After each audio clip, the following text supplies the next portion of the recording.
Existe algo curioso sobre algumas pessoas. Elas gostam do silêncio.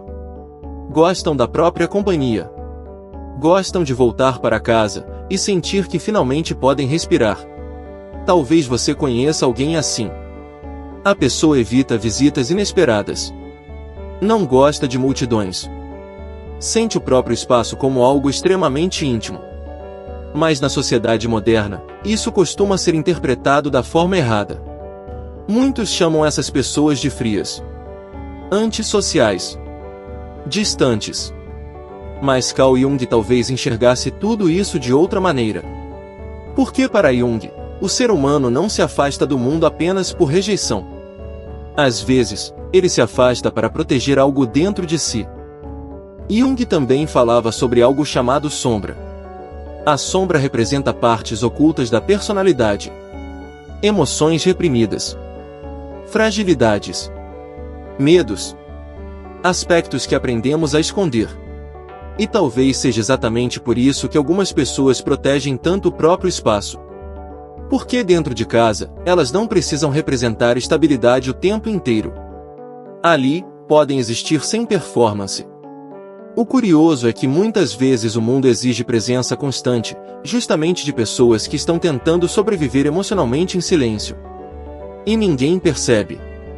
Porque o sofrimento introvertido costuma ser invisível. Talvez muitas pessoas consideradas antissociais sejam apenas profundamente sensíveis. Sensíveis ao ambiente, à energia, ao excesso, à pressão constante. E quanto mais estímulos existem, mais necessária se torna a retirada. O problema é que vivemos em uma cultura que glorifica excesso de sociabilidade. Como se estar sozinho fosse automaticamente um problema. Mas Jung via o desenvolvimento interior como algo silencioso. A transformação psicológica raramente acontece no meio do barulho. Ela acontece no recolhimento, na introspecção, na observação lenta da própria existência. Jung acreditava que a mente humana possui camadas profundas. Existe aquilo que mostramos ao mundo. Existe aquilo que escondemos. E existe aquilo que nem nós mesmos compreendemos completamente. Por isso, para algumas pessoas, a casa não é apenas um lugar físico. Ela funciona como uma extensão psicológica da própria mente. O espaço íntimo se torna um território emocional. É ali que pensamentos desaceleram. As máscaras sociais desaparecem. E a personalidade volta ao estado natural. Talvez seja por isso que certas pessoas se sentem emocionalmente invadidas quando alguém entra em sua casa sem preparação. Não porque odeiem pessoas, mas porque sentem que seu espaço interno também está sendo atravessado. Talvez o maior problema seja que o mundo moderno se tornou excessivamente estimulante. Barulho, notificações, conversas, informações, cobranças. O cérebro quase nunca descansa. E para pessoas mais sensíveis psicologicamente, o lar se torna uma espécie de refúgio neurológico. Um lugar onde a mente finalmente reduz velocidade. Jung acreditava que o ser humano precisava entrar em contato consigo mesmo para encontrar equilíbrio. Mas hoje, muitas pessoas passam a vida inteira evitando o silêncio. Porque no silêncio, pensamentos aparecem. E nem todos estão preparados para ouvir a própria mente. Talvez uma das dores mais silenciosas dessas pessoas seja justamente serem mal interpretadas. Porque muitas vezes elas amam profundamente. Apenas não conseguem viver em contato constante. Precisam de pausas. Precisam respirar. Precisam voltar para dentro. Mas o mundo costuma interpretar necessidade de espaço como rejeição. E isso cria culpa. A pessoa começa a acreditar que existe algo errado consigo mesma, apenas porque funciona de maneira diferente. Jung acreditava que saúde psicológica não significa se encaixar perfeitamente na sociedade. Significa tornar-se quem você realmente é.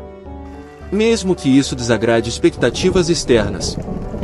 Um dos conceitos mais conhecidos de Jung é a persona. A persona é a máscara social que usamos para funcionar no mundo. Ela nos ajuda a conversar, trabalhar, conviver. Mas manter essa máscara exige energia. E algumas pessoas sentem esse desgaste de maneira muito mais intensa. Principalmente indivíduos introvertidos. Para Jung, introversão não significa timidez. Significa que a energia psicológica da pessoa se move mais para dentro do que para fora. O introvertido não necessariamente rejeita relações humanas. Ele apenas se esgota mais rápido com excesso de estímulo social. Talvez seja por isso que certas visitas parecem cansativas antes mesmo de começarem. Porque não é apenas uma conversa. É uma ativação constante da persona. Existe uma diferença importante entre solidão e isolamento. O isolamento machuca. Mas a solitude pode curar. Jung compreendia que certos momentos de afastamento são necessários para o desenvolvimento psicológico.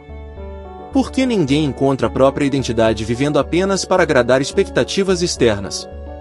Algumas pessoas precisam se retirar do ruído social para descobrir quem realmente são. E talvez seja por isso que tantos indivíduos sentem paz quando finalmente ficam sozinhos em casa.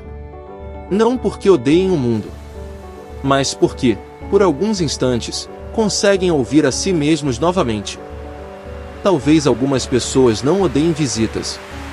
Talvez apenas estejam cansadas de viver tempo demais longe de si mesmas. Porque no fim, existem pessoas que encontram energia no mundo. E existem pessoas que precisam voltar para casa para recuperar aquilo que o mundo consome delas lentamente. Carl Jung dizia: quem olha para fora sonha. Quem olha para dentro desperta. E talvez o silêncio de certas pessoas não seja vazio. Talvez seja um lugar onde finalmente conseguem escutar a própria alma. A sociedade moderna costuma tratar silêncio como ausência. Mas Jung entendia o silêncio como contato. Contato consigo mesmo.